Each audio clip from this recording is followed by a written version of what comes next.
How to remove TikTok shop name. Hello guys and welcome back to today's video.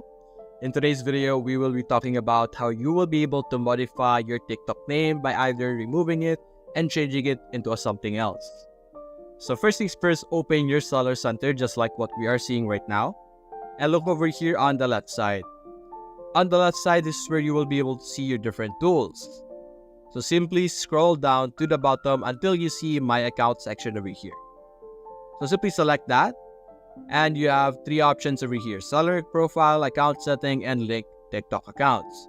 Simply select the seller profile over here, and you will be able to see the profile of yourself and of course, your channel or your shop. Select seller information. And here we go. This is where you will be able to find the shop information such as shop code, shop name, and even email. So simply click on change on the shop name and change it to anything else or whatever shop name that you prefer. Keep in mind that your shop name can only be changed one time a month.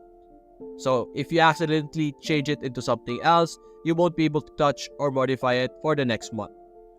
So that's basically it guys. If you enjoyed this video, leave a like and subscribe. Thanks for watching.